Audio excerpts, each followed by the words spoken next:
The Battle of Versailles, c'est un jeu pour 2 joueurs à partir de 14 ans pour des parties d'environ 30 minutes. Et c'est un jeu qui retranscrit un événement qui s'est produit réellement donc en 1973, qui était une sorte de battle de mode qui a eu lieu au château de Versailles. Et c'était en gros les Américains contre les Français. Il fallait réaliser le meilleur défilé de mode, le plus original.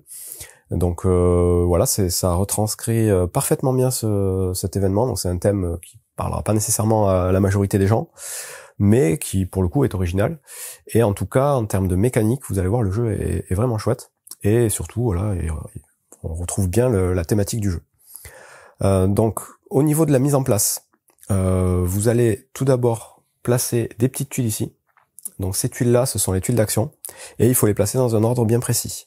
Il faut obligatoirement qu'elles soient toutes avec le petit symbole FR ici,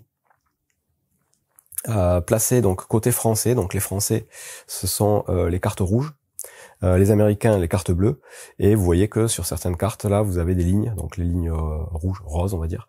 Les lignes roses, c'est pour la France, les lignes bleues, c'est pour les Américains. Et donc partout il y a marqué FR, il faudra que ce soit orienté du côté français. Et on va commencer par placer la tuile avec le petit symbole de carte ici, qui est la tuile de pioche. Ensuite, on va mettre les 5 tuiles d'action, donc de jouer des cartes, dans cet ordre-là. Donc, il faudra regarder, de toute façon, c'est marqué dans la notice. La tuile avec donc une lumière de ce côté pour les Français, une lumière de ce côté, lumière noire, lumière. Et enfin, il y a les 3 dernières tuiles, la tuile de revenu, la tuile de design et la tuile de prestige, qui seront elles aussi placées avec le petit symbole français du bon côté. Sachant que ces tuiles, elles sont recto verso. Et donc sur l'autre partie, il n'y a pas le petit logo FR. Donc ça, c'est la première chose à faire. Ensuite, vous allez mettre la petite figurine du mannequin sur la première tuile. Vous allez mélanger les tas de cartes de chaque joueur. Donc il y a énormément de cartes. Vous les mélangez, vous les placez en tas à côté de la première tuile ici. Et vous allez séparer de ce tas, donc il y a 5 cartes pour chaque joueur qui correspondent à des designers connus. Donc vous allez retrouver si vous connaissez un peu l'univers de la mode, des personnages un peu connus. Donc vous avez Stéphane Borov ici, il y a Pierre Cardin, il y a Givenchy, il y a Yves Saint Laurent, enfin voilà, c'est que des personnages existants. Je vous dis, ça retranscrit vraiment un jeu, un événement qui a eu lieu. Juste pour info, du coup, ce défilé, les Français ont fait un show de 2h30 à peu près, assez classique et assez basique, et les Américains ont fait un show de 30 minutes. Et au final, a priori, ce seraient les Américains qui auraient fait le spectacle le plus innovant, le plus original, donc de l'avis de tous. Et si ça s'est passé à Versailles, c'est parce que les fonds et les personnages, les célébrités du moment qui sont venus voir ce show ont participé au financement de la rénovation du château de Versailles, si j'ai bien compris. Donc vous avez l'historique de tout ça, vous pouvez chercher sur internet si ça vous intéresse vraiment. Bref, je reviens à la mise en place. Ensuite, vous avez un grand plateau ici qui représente du coup le château de Versailles, sur lequel vous allez mettre des petites tuiles face cachée, donc aux couleurs des cadres qui sont indiqués dessus. Donc vous avez 3 tuiles roses de part et d'autre, 3 tuiles bleues, des tuiles jaunes au centre, et vous allez révéler, donc vous les mettez toutes face cachée, vous les mélangez. Il y en a plusieurs dans la boîte, il y en a qui ne seront pas utilisées. Et les 2 tuiles centrales jaunes, vous allez les révéler. Et il y aura un petit marqueur ici et une piste de points de prestige que vous allez mettre en place en mettant juste le marqueur sur l'emplacement 0. Donc les cartes designer, pardon, oui, j'ai oublié de finir. Hop, vous les mélangez et vous les placez en tas en mettant une carte aléatoire en premier, et ça va servir de compteur de tours. Il y a 5 cartes designer pour chaque joueur, donc il y aura 5 tours de jeu. Une fois que vous avez fait tout ça, on est prêt à commencer la partie, et donc la partie de The Battle of Versailles va durer, je vous dis, 5 manches. À chaque manche, le mannequin là va se déplacer de tuile en tuile, et à chaque tuile, les 2 joueurs vont réaliser des actions différentes. Donc je vous explique ça tout de suite. La première action de chaque manche, ça va consister à piocher des cartes, c'est ce symbole-ci. Vous voyez que pour la mise en place de départ, le Français va piocher 5 cartes du tas, l'Américain va piocher 5 cartes et en défausser une. Donc on prend nos 5 premières cartes. Voilà, on les regarde, évidemment on les garde cachées de son adversaire. On les analyse. L'Américain doit en défausser une, donc il défausse les cartes à côté de sa pioche. Et le Français garde les 5 cartes qu'il a piochées. Et c'est à peu près tout ce qu'on fait pour la première action. Vous verrez, j'expliquerai après que donc les tuiles, elles vont pouvoir être améliorées. d'un côté ou de l'autre, et ça va éventuellement pour la carte, la tuile d'action de pioche, changer le nombre de cartes qu'on va piocher. Si ça empire d'un côté ici, ben ça, on piochera plus que 4 cartes, et si ça s'améliore, on piochera 6 cartes, on en défaussera une. J'y reviendrai après. Une fois que chacun a pioché ses cartes, hop, on avance le petit mannequin ici, on passe à la deuxième action du jeu. Deuxième action, c'est une action de jouer une carte. Donc pour jouer une carte, on regarde si les deux joueurs ont bien le symbole de jouer une carte, et on va regarder celui qui a les petits triangles qui pointent vers son côté. Celui qui a les triangles de son côté va choisir lequel des deux joueurs va jouer sa carte en premier. Donc là c'est le français, en début de partie. Donc le français va décider s'il veut d'abord lui jouer une carte, ou s'il laisse l'initiative à l'américain de jouer une carte. À partir de là, jouer une carte, ça va consister à choisir une carte de sa main, et la jouer, et dans ce cas-là, on va avoir plusieurs possibilités. Et donc, je vais vous expliquer les 3 types de cartes principaux qu'on trouve dans le jeu. Vous avez les cartes robes, donc avec un petit symbole de robe ici. Donc, il y en a de différentes sortes. Toutes les cartes sont différentes, toutes les cartes ont des illustrations différentes.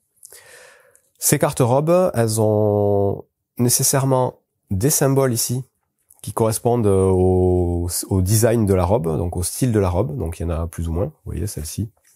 Elle a ces 2 symboles, celle-là, elle a ces 2 autres symboles. Il faut savoir que les Américains ont au total 6 symboles différents possibles, et les Français en ont 5 différents. Voilà. Il y en a plus ou moins. Et éventuellement, les robes nous font gagner aussi des points de prestige. Donc les étoiles sont les points de prestige. Les cartes célébrités, c'est l'autre type de cartes qu'on peut avoir dans sa main. Les cartes célébrités, elles font gagner plus ou moins de prestige aussi. Et elles ont un petit pouvoir qui est indiqué dans l'encart en haut à gauche, généralement, qui sera différent, j'expliquerai un petit peu après. Et enfin, les cartes événements, donc ce sont les petits points d'exclamation. Les cartes événements, elles ont une illustration aussi, et elles ont tout simplement un petit événement, donc une action qu'il faudra lire, et qui sera appliquée quand on jouera la carte. En plus donc de chacun de ces types de cartes, chaque carte a une même utilisation commune qui peut être faite au moment où on va la jouer. C'est soit de piocher des nouvelles cartes, soit de gagner des revenus supplémentaires. Donc en fait, quand on va avoir une action de jouer une carte ici, on va pouvoir choisir de jouer la carte pour ce qu'elle est, donc pour son type. Si on joue une carte robe, la carte robe, on va la placer à l'endroit où se trouve le mannequin, donc à l'endroit où on doit jouer la carte. Donc on joue la carte, on la place ici, et on a fait notre action, on a joué notre carte robe, donc on a des nouveaux symboles disponibles, on a des points de prestige qui serviront pour après. Si plus tard, quand on revient, ou il y a des actions qui permettent aussi de jouer des cartes à d'autres endroits, on veut rejouer une carte à cet endroit-là, on va tout simplement laisser dépasser les symboles existants et rajouter la carte par-dessus. Donc il y aura plus de symboles, plus de points de prestige. Donc ça c'est pour jouer les cartes robes. Si maintenant on veut jouer une carte célébrité, donc c'est la même action, c'est la même chose, sauf qu'au lieu de jouer une carte célébrité à l'endroit indiqué, la carte célébrité va se jouer au château de Versailles ici. Le principe c'est que chaque carte va être jouée du plus proche du joueur vers le joueur adverse. Donc la première carte qu'on va jouer, on va la jouer, pour l'américain en tout cas, à cet endroit-là. Le français, lui, jouera sa première carte ici. Quand on va jouer une carte, on va regarder si à l'endroit où on la positionne, donc premier emplacement libre du coup disponible, donc c'est ici, il y a un petit effet qui s'applique. Donc là effectivement il y en a un, c'est de c'est de piocher une nouvelle carte, donc on pioche tout de suite une carte. Les autres effets, je les expliquerai après. Et ensuite on résout l'action de la carte. Donc chaque carte célébrité a une petite action éventuelle. Plus tard, si on rejoue par une autre action de jouer une carte, une célébrité, on va venir la jouer à la suite de celles qui sont déjà placées. Et on va faire ça donc jusqu'à remplir le tableau. Si à un moment donné, on arrive à ce que l'intégralité des emplacements soit pris par des cartes, et qu'on doit jouer une carte supplémentaire, bon, vous voyez, les cartes américaines, elles sont bleues ici. Les cartes françaises, elles auront un bandeau rouge. Bon, mais si c'est l'américain qui doit écraser une carte, il va remplacer la première carte de l'adversaire qu'il rencontre. Donc, elle sera défaussée. Il mettra sa carte à la place. Et par contre, quand on remplace une carte, on ne déclenche pas le petit pouvoir qui est associé. C'est la seule différence. Et je vous le dis tout de suite, dès qu'un joueur réussit à avoir 7 cartes à sa couleur sous le château de Versailles, c'est-à-dire à avoir une carte à chacun des 7 emplacements disponibles, c'est une condition de victoire instantanée. Et c'est valable pour les deux joueurs. Donc voilà, c'est une espèce de prise de contrôle de territoire par des cartes célébrités. C'est une façon de gagner la partie. Donc voilà pour jouer les cartes célébrités. Si maintenant on veut jouer une carte événement, ben là tout simplement, on défausse la carte et on applique le petit pouvoir qui est inscrit dessus. Donc là, un exemple, c'est jouer 2 cartes. C'est-à-dire qu'on peut jouer tout de suite 2 cartes supplémentaires ou éliminer la dernière célébrité que votre adversaire a jouée. Donc là, si mon adversaire avait joué une carte célébrité là, bon ben je l'aurais supprimé du jeu, mise en défausse. Il y a des événements qui vont vous permettre de déplacer des robes d'un endroit à un autre. Quand ça arrive, on ne peut déplacer les robes que dans un même camp. Une robe ne peut pas passer d'un camp à l'autre. Ça, c'est une règle importante. Mais par contre, on va pouvoir déplacer les robes pour avoir les robes sur une même colonne ou pour justement éclater les symboles. Et quand on peut le faire, généralement, on peut le faire soit chez l'adversaire, donc déplacer les robes de l'adversaire dans son camp, soit chez soi. Et là aussi, je vous donne une deuxième condition de victoire, et celle-là, elle est valable uniquement pour les Américains. Les Américains gagnent instantanément la partie s'ils arrivent à avoir sur une même colonne 6 symboles de robes différents. Sur les 6, ils en ont 6 je crois, les 6 possibles. Donc il faut qu'ils aient une colonne de cartes robes avec 6 symboles différents, et dans ce cas-là, ils gagnent instantanément la partie. Donc là, le Français va avoir tout intérêt à jouer des cartes événements qui vont éclater un petit peu les cartes robes de l'adversaire, ou les faire défausser. Il y a aussi la possibilité d'en faire défausser. Donc voilà pour les 3 types de cartes: jouer des robes, jouer des célébrités, jouer des événements. Et comme je vous disais, chacune de ces cartes, on peut aussi, au moment de jouer une carte, au lieu de la jouer pour ce qu'elle est, la défausser pour piocher des nouvelles cartes. Donc là, je pourrais défausser cette carte pour piocher 3 nouvelles cartes, comme c'est indiqué en bas. La plupart du temps, ça va être 3 cartes qu'on va piocher. Je crois pas qu'il y ait d'autres, qu'il y ait plus de symboles. Ouais, non, c'est toujours 3 cartes en fait. Donc on peut défausser une carte pour en piocher 3 nouvelles. Et ça, on considère qu'on a joué une carte. Et l'autre action possible, ça va être de jouer une carte pour son argent. Et dans ce cas-là, la carte, on va la jouer face cachée, en face de la tuile de revenu. Donc la tuile avec un symbole de livre ici. Et ça va venir se rajouter au revenu qu'on va gagner au moment où le mannequin arrivera sur cette tuile. J'explique juste après. Donc voilà les 5 façons de jouer les cartes. Défausser pour piocher, jouer pour les robes, jouer pour les célébrités, jouer pour l'événement et jouer pour avoir plus d'argent. On a joué nos cartes actions, hop, on déplace le personnage, on peut éventuellement rejouer les cartes actions. Et là vous voyez qu'en début de partie, le joueur français, lui, va avoir la possibilité de jouer en tout 5 cartes. Le joueur américain, lui, par contre, il ne pourra jouer que 3 cartes. Donc il y a une vraie asymétrie dans le jeu. On joue pas du tout de la même façon, qu'on soit français ou américain. L'asymétrie, donc, elle est valable là-dessus. Le français joue moins de cartes et c'est thématique. L'américain joue moins de cartes, pardon. Le show américain a duré que 30 minutes. Le show français a duré 2h30. Donc voilà, les Français jouent plus de cartes, les Américains jouent moins. De la même façon, les Américains ont été plus innovants et ont proposé des choses un peu plus intéressantes. Donc leurs robes valent plus de points de prestige que les robes françaises. Vous allez voir, les robes françaises, elles valent 1 ou 2, ou même quasiment que 1 à chaque fois. C'est thématique aussi. Bref, je reviendrai pas là-dessus. Donc là, il y a que le Français qui va pouvoir jouer une carte. Il va jouer sa carte de la même façon que j'ai expliqué. Ici, ce sera l'Américain qui va décider qui joue en premier et les deux pourront jouer une carte. Et en plus, vous voyez qu'ici, on a un petit symbole. Et ça, je vais y revenir, mais en gros, ça, on considère que l'Américain a un symbole de robe supplémentaire de disponible qu'il pourra utiliser pendant la phase de design ici, que je vais réexpliquer. Par contre, ces petits symboles-là, ils ne peuvent pas compter pour la condition de fin de victoire, de fin de partie. Pour avoir les 6 symboles différents. Donc là, on joue chacun une action. Ici, il n'y a que le Français qui va jouer une action. Ici, il y a à nouveau les deux qui vont jouer une action et c'est le Français qui va déterminer qui commence. Et une fois qu'on a fait les 5 étapes de jouer des cartes, on passe à la phase de revenu. La phase de revenu, par défaut, c'est le Français qui a l'initiative aussi. Il va décider de laisser ou pas l'initiative à l'Américain. Et là, on va chacun pouvoir jouer une carte de notre main face cachée à cet endroit, donc une carte supplémentaire par rapport à celles qui auront pu être jouées pendant la partie juste avant. Et une fois que chacun a eu l'opportunité de jouer une carte, on n'est pas obligé de le faire, tout le monde va révéler les cartes qui sont placées ici, et on va faire le total de revenus qu'on a pour cette manche. Donc on va regarder le montant qui est inscrit ici. On va additionner s'il y a plusieurs cartes. Éventuellement, là par défaut, le français il a un bonus, il a déjà 1 de revenus ici. Et on va regarder du coup qui a le plus de revenus. Le joueur qui aura le plus de revenus, il va pouvoir récupérer 2 tuiles parmi celles qui sont visibles au château de Versailles. L'autre joueur, qui a le moins de revenus pour le coup, va pouvoir récupérer une tuile uniquement s'il a au moins la moitié du revenu de l'adversaire. Donc admettons, le français il a 12 de revenus, moi j'ai 6, bon, le français c'est le premier, il va pouvoir prendre 2 tuiles, moi j'ai au moins la moitié de ce qu'il a, je vais pouvoir en prendre une. Si par contre il a 12 et moi j'ai 5, ben, le français prend 2 tuiles et moi je prends rien. Ensuite, les cartes qui ont été jouées ici, elles sont retirées du jeu.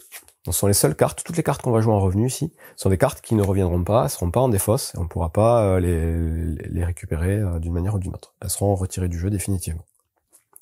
Quand on va récupérer une tuile, la première tuile qu'on va récupérer va permettre de dévoiler les tuiles qui y sont adjacentes. Donc là, si je récupère cette tuile, je vais pouvoir dévoiler celle-ci et celle-ci. Et du coup, si je dois récupérer 2 tuiles, la deuxième tuile, je pourrais la choisir parmi les 2 qui ont été dévoilées. Si je récupère celle-là, je vais dévoiler celle-là et celle-là, et ainsi de suite. On va dévoiler plus ou moins 2 tuiles. Sur ces tuiles, on va trouver la plupart du temps des petites actions. Donc là, celle-là vous permet de piocher 2 cartes supplémentaires. Celle-là, je les explique après. Celle-là, elle permet d'échanger des tuiles. Pareil, je vais y revenir. Et de temps en temps, sur les tuiles, comme vous pouvez voir, il y a des drapeaux français. Ces drapeaux français, ils ne sont utiles que aux joueurs français pour le coup, et c'est une des conditions de victoire spécifiques aux joueurs français. Il faut que le joueur français réussisse à collectionner des tuiles avec un total de 15 drapeaux français. Dès qu'il y parvient, il a gagné instantanément la partie. Donc les conditions de fin de partie, elles sont résumées ici, je vous les ai déjà toutes expliquées, presque. L'américain, il doit avoir 6 symboles différents sur une même colonne de cartes robes. Le français, il doit avoir 15 drapeaux différents, 15 drapeaux français, pas différents, c'est tous les mêmes, de dispo sur les tuiles qu'il va récupérer du château de Versailles. Ensuite, les 2 joueurs vont pouvoir gagner s'ils arrivent à avoir 7 célébrités à leur couleur disponibles ici. Et la dernière condition de victoire, c'est si un joueur arrive à amener son marqueur de prestige ici, sur la dernière case de son côté, l'un ou l'autre, il gagne tout de suite la partie. Si jamais ces conditions-là ne sont pas atteintes au bout du 5e tour de jeu, ce sera le joueur qui aura le plus de points de prestige à cet endroit-là, qui gagnera la partie. Je vais y revenir juste après, le point de prestige, c'est la dernière étape. Donc si on revient à notre tour de jeu, voilà, l'argent, ça va servir à récupérer des tuiles qui vont nous donner des actions supplémentaires et qui vont, pour le français, lui donner des drapeaux. Une fois qu'on a fini cette action, on avance, on passe à la phase de design. La phase de design, elle est assez simple aussi. Elle va vous permettre de regarder donc les petits pouvoirs qui sont disponibles sur les designers présents de part et d'autre de la tuile, et d'appliquer les pouvoirs par paire de symboles de robes qui sont présents dans votre partie du jeu. Par exemple là, si on voit Stephen Burrows, lui il a 3 pouvoirs possibles qui vont se déclencher. Donc si on a une paire de symboles comme celui-là, on va faire ce pouvoir, une paire de symboles comme cela, c'est ce pouvoir, et une paire de symboles comme cela, c'est ce pouvoir. Et ça, on va pouvoir déclencher ces pouvoirs autant de fois qu'on a de paires. C'est-à-dire que si j'ai 4 fois ce symbole, je vais pouvoir faire 2 fois cette action. Et c'est à ce moment-là qu'il y a un intérêt à avoir ces petits symboles-là qui sont comptabilisés. Donc là, dans cette configuration, j'ai 4 symboles différents. Bon, mais je pourrais très bien utiliser ce symbole-là, qui est considéré comme étant présent de mon côté, pour faire une paire avec un des symboles ici, et donc je regarde celui que je peux faire. Donc je pourrais prendre par exemple le symbole rouge ici, et considérer que ça c'en est un, donc je pourrais faire cette action. Et vous voyez qu'en face, le joueur, lui, il a le choix qu'entre deux actions différentes. Et donc il y a un intérêt en début de manche de regarder quel est le designer actif pour placer les cartes robes qui correspondent aux actions, aux bonus qui vont pouvoir être déclenchés. Ces actions-là, je vais les expliquer maintenant, comme ça ce sera fait. Vous allez voir, c'est des actions qu'on retrouve sur les différentes cartes et sur les tuiles du château de Versailles. Vous avez des actions qui vont vous permettre d'améliorer du coup les tuiles actions qu'on regarde depuis tout à l'heure. Donc ces tuiles actions, elles marchent par lumière. Donc quand on a la lumière de son côté, c'est que l'action est plus intéressante que si on avait moins de lumière. Donc par exemple, l'action ici, par défaut, le français a 2 lumières, l'américain en a qu'une. Si l'américain améliore sa tuile de pioche, et c'est le cas ici, vous voyez, vous avez le symbole de pioche, là. Donc on vous dit que ça passe, vous gagnez une lumière, donc vous améliorez la tuile. Là, on va passer de 1 à 2 lumières. Donc on va tout simplement faire tourner la tuile comme ceci. Tac. Dans ce cas-là, au début du prochain tour, si on reste comme ça, ben c'est moi, américain, je piocherai 5 cartes, et le français en piochera 5, mais il en défaussera une. Si plus tard, j'arrive à améliorer encore mon action ici, je vais passer de 2 à 3 lumières. Dans ce cas-là, je vais retourner la tuile, et je vais mettre le côté 3 lumières de mon côté. Et là, vous voyez que moi, mon action, elle est beaucoup plus intéressante, parce que je vais piocher 6 cartes, et je vais en garder 5, et le français, il se retrouve avec 0 lumière, donc il va piocher que 4 cartes, et c'est tout. Si jamais le français arrive à améliorer la tuile, ben on change, il avait 0 lumière, il va passer à 1 lumière. Donc il va remonter d'un cran et on revient en arrière. Et c'est comme ça qu'on joue, donc en augmentant ou diminuant les lumières. Ici, sur les cartes les tuiles de jouer des cartes, on n'a qu'une lumière de chaque côté, mais là c'est pareil, l'américain, s'il doit améliorer son jeu, il va, hop, prendre la lumière de son côté. Là, on garde quand même la ligne, donc là on va juste retourner ou pas les tuiles. Donc celle-là, si c'est l'américain qui prend la lumière, on retourne juste la tuile. Et dans ce cas-là, vous voyez que l'américain a encore un nouveau symbole aléatoire disponible, et le français perd son initiative. C'est l'américain qui prend l'initiative. Ici, l'américain, normalement il joue rien. S'il arrive à retourner la tuile, ben, il joue rien non plus, mais par contre le français, après avoir joué son action, ou avant même avoir joué son action, il va devoir défausser une carte de sa main. Donc ça va l'embêter. Et ça va être le même principe pour à peu près toutes les actions, ça va améliorer ou embêter du coup l'adversaire en fonction du nombre de lumières qu'on va avoir. Donc ici vous voyez, le français il a une livre de départ, s'il améliore, il passe à 2 livres. Si c'est moi qui l'améliore, c'est moi qui vais prendre la tuile de mon côté, c'est moi qui aurai une livre. Et ainsi de suite. Donc ça, c'est la plupart des actions d'amélioration vont vous dire quelle tuile améliorer. Donc celle-là, ben, soit j'améliore la tuile de pioche, soit j'améliore la tuile de points de prestige, soit j'améliore la tuile de revenu. Celle-là, c'est améliorer une des tuiles de jouer des cartes. Et vous avez aussi amélioré la tuile de design, évidemment, quelque part. Vous avez aussi donc ces symboles sur les différentes tuiles du château de Versailles. Vous avez en plus des possibilités d'inverser des tuiles. Donc ça peut être aussi intéressant. Vous allez pouvoir changer l'ordre du jeu. C'est-à-dire que vous allez pouvoir faire en sorte de réaliser l'étape de design avant l'étape de revenu. L'intérêt de faire ça, c'est que on peut inverser n'importe quelle tuile. Et donc là, admettons, on est à la phase de design et on n'a pas envie que l'adversaire fasse la phase de revenu parce qu'il va avoir de prestige, parce qu'il aura plus de prestige que nous. Mais on peut très bien inverser ces 2 tuiles. Et dans ce cas-là, on inverse toutes les cartes qui sont liées aux tuiles en jeu.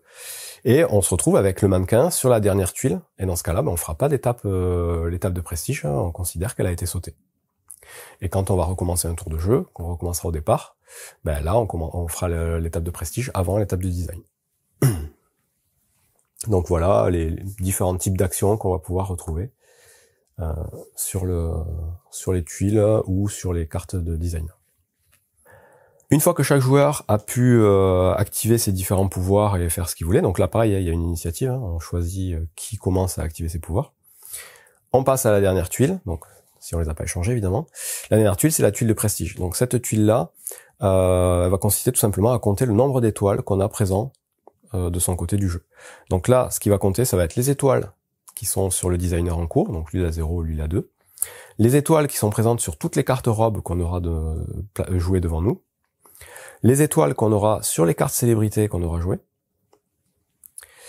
Et éventuellement les étoiles qu'on peut avoir sur la tuile de prestige ici.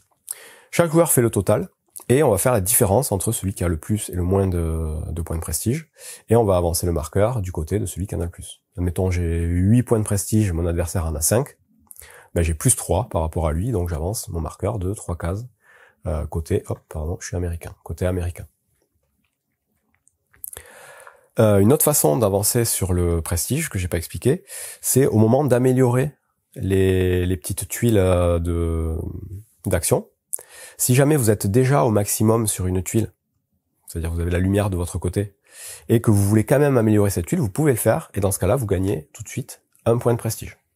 C'est indiqué à chaque fois, en bas à droite. Vous voyez, là j'ai la lumière de mon côté, ben, si je veux améliorer ça, la tuile elle bouge pas, mais à la place je prends un point de prestige. Idem ici, idem pour le français ici, et pour toutes les autres tuiles. Une fois qu'on a fini l'étape de prestige, et qu'on a donc avancé le marqueur sur la piste, ben, tout simplement, hop, on repart au début du podium, on défausse la carte du designer en cours, et on la sort du jeu, pour dévoiler un nouveau designer, et on est reparti pour un nouveau tour, en commençant du coup par la pioche de cartes. On va piocher des nouvelles cartes, ensuite on va jouer des cartes, ensuite on va faire le revenu, le design, le prestige, et ainsi de suite, au maximum jusqu'à 5 fois, donc jusqu'à ce que les 5 designers soient passés. Et à la fin du dernier tour, donc quand le dernier tour de podium est fini, si personne n'a déclenché une victoire instantanée, on va regarder qui a le plus de prestige sur cette piste, et c'est lui qui sera déclaré vainqueur. Et on a fait le tour des règles. Donc je récapitule rapidement. On va jouer les actions, donc on pioche des cartes, on joue des cartes, on joue des cartes, on joue des cartes, on joue des cartes, on joue des cartes. Donc plus ou moins en fonction de si on est français ou américain, en fonction des symboles qui sont de notre côté. On fait une phase de revenu qui va nous permettre de piocher des tuiles ici. On fait une phase de design qui va nous permettre de débloquer des petits bonus supplémentaires pour améliorer les tuiles et gagner éventuellement des bonus. On fait une phase de prestige pour gagner plus ou moins de points de prestige. Et on revient au début. Les phases où on joue des cartes, on joue soit des célébrités ici, soit des cartes robes ici. Soit on défausse des cartes pour gagner, pour piocher de nouvelles cartes, soit on met des cartes pour gagner du revenu, soit on joue des cartes pour les événements. Et c'est à peu près tout. Donc les conditions de fin de partie, je vous les rappelle vite fait. Si un joueur arrive à avoir 7 célébrités à sa couleur ici, il gagne tout de suite. Si un joueur arrive à amener le marqueur sur la dernière case de la piste de prestige, il gagne tout de suite. Si l'américain arrive à avoir 6 symboles différents sur une colonne avec des robes, il gagne tout de suite. Et si le français arrive à avoir 15 drapeaux français sur les tuiles qu'il a récupérées, il gagne tout de suite. Et c'est tout. Donc voilà pour The Battle of Versailles. Donc c'est un jeu qui n'existe qu'en anglais pour l'instant, qui est sorti cette année, qui mériterait bien une sortie française pour le coup, surtout vu la thématique, même si a priori c'est les Américains qui ont gagné, c'est pas très grave. Donc c'est un thème qui plaira certainement pas à tout le monde, qui va sans doute même refroidir la plupart des gens à l'achat, mais malgré tout, mécaniquement, je vous dis, c'est un très bon jeu à deux, et assez original, avec voilà des illustrations plutôt sympas, et une mécanique assez inédite, donc moi je vous le conseille, si jamais vous arrivez à le trouver, ou si jamais il sort un jour en français, n'hésitez pas à regarder. Bon jeu.